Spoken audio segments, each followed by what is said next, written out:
thing is, it's not a band. Well, what is it then? To be honest with you, it's probably more to do with the fact that it's rehabilitation for me, and I'm using music as some type of therapy. We're talking life and death issues here. We're not talking about some namby-pamby, can't get out of bed because he doesn't want to go out of bed, or whatever it might be. It's a little bit more serious than that. Yes, absolutely. A good day, you know, can be as simple as getting through the day. And a bad day might be thinking, well, should I go on the internet to find out how to tie a hangman's noose? This is medication taken at night time. These are metformins, antipsychotics, which are quetiapine, zopiclone, which are my sleeping tablets, mirtazapine. I'm actually on 17 tablets a day. No Gallagher. This is drug taking.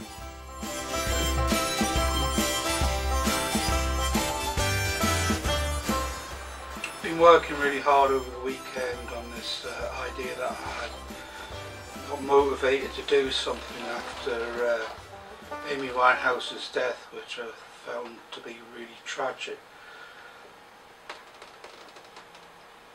I think with mortality, thinking of loss, but trying to incorporate that in the music, but still have some hope.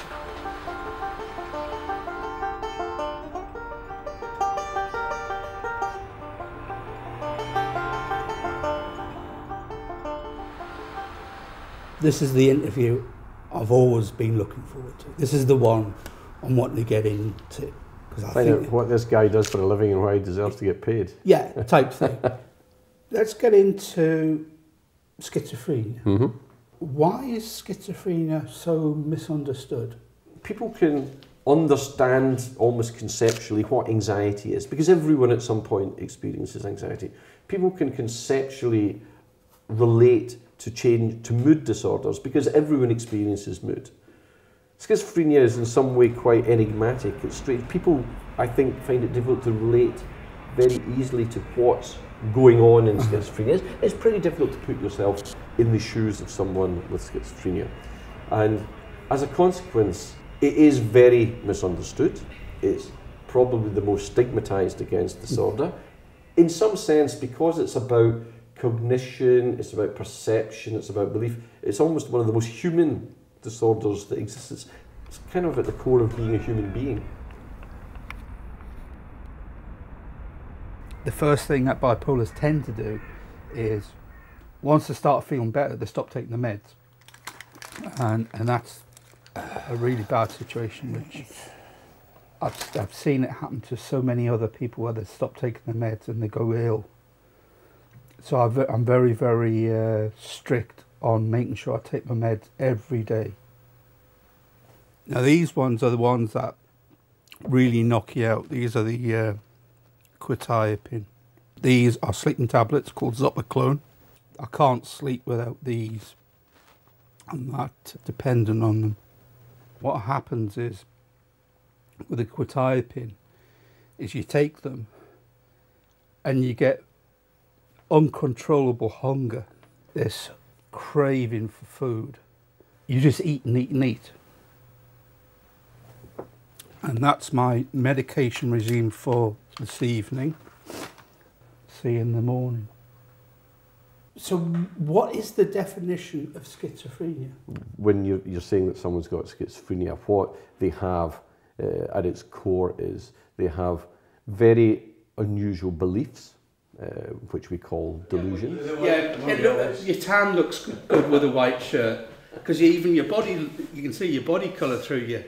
So you're obviously getting a good tan. It's not just like believing my football team is going to win the league this year, despite all the evidence to the contrary. It has to be something that's a bit more bizarre. Someone is stealing my electricity in order to sort of charge up a spaceship in their garden, or something quite bizarre.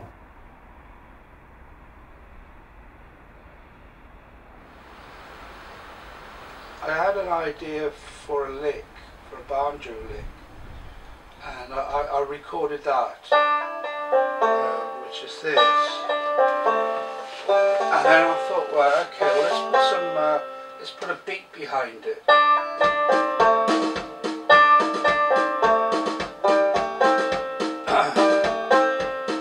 And got the beat going and to play to. And I put a banjo roll on it, which is like a rhythmic thing, syncopated rhythm. And that'll come in just about now.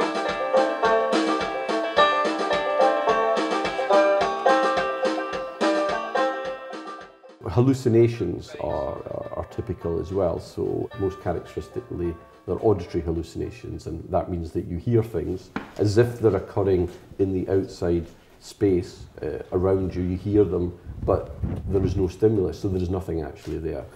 Try and just relax a bit. You're very serious. At its most classic, it is a voice or voices that are not recognised as self, and that occur in external space. I mean, when you're thinking aloud, so to speak, you're pretty clear that it is going on inside your head. So pull the curtain back. Yeah. Like natural, like yeah.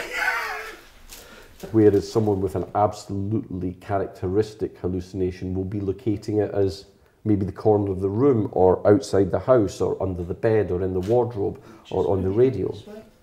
It is heard the same way you hear me speaking. I mean, when you're thinking to yourself, you're unlikely to be hearing 2, 3, 4 different voices arguing about you, or criticising you, or commenting on what you actually happen to be doing. No back shots. Well, no, that's fine. That's fine. If you want, no, that's good. No, that's fine, Mick. Thank you. I know you're sensitive. In the morning, I have to take my meds, and this is venlafaxine, and this one's been particularly helpful. Raised my mood a little bit from being constantly bad to a little bit better. When you're taking 17 tablets a day, it gets a bit challenging to remember which one's which and which one does what.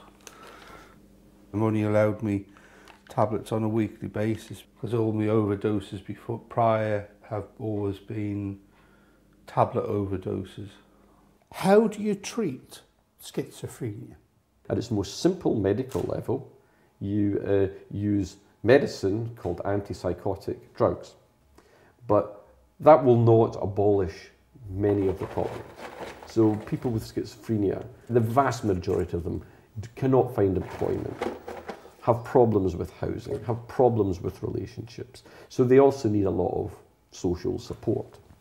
Are there similarities between bipolar and schizophrenia? They do overlap. People with schizophrenia also have mood changes, odd behaviour. People with bipolar disorder, not infrequently, when they are very ill, have hallucinations, delusions, odd behaviour. So the symptoms overlap, and it can be quite difficult to distinguish between the two, assuming such a distinction is entirely valid. I guess because I've got a goal, which is the 28th of March 2012, I know I need to do certain things. Like, I know I need to get good on the banjo for that date. I know that the band's going to be good for that date. We have to work on our visual image, and losing weight is all part of this visual image that I want to present. So that's my sort of goal. Whether I'll achieve it or not, I don't know, but I'm going to give it a good shot. What sort of research is being done here in Cardiff? Speaking for myself, probably the main thrust at the moment is genetics.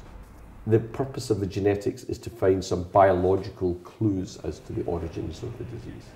What we want to do is take the genetics and not just try and link the genes to disease, but also genes to how maybe different ways the brain is activated. So you try and link genes with brain imaging findings. Why is it important to continue research and get more funding? we have very little grasp on how it develops.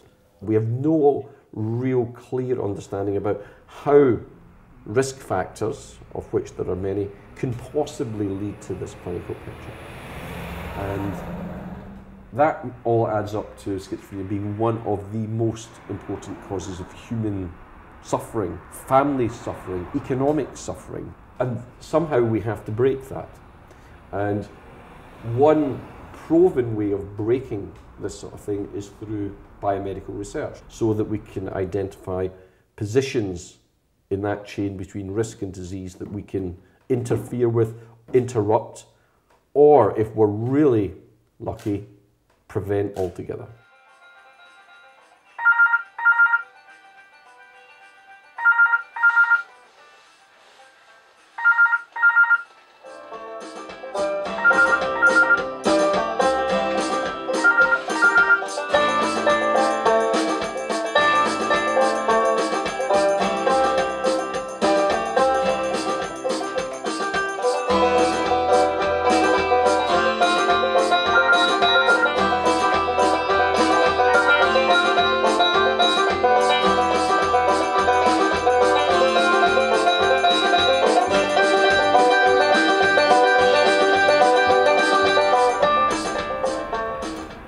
Techniques were becoming available where we could look into people's brains, and that just fascinated me to be able to get a glimpse with neuroimaging of people's working brains.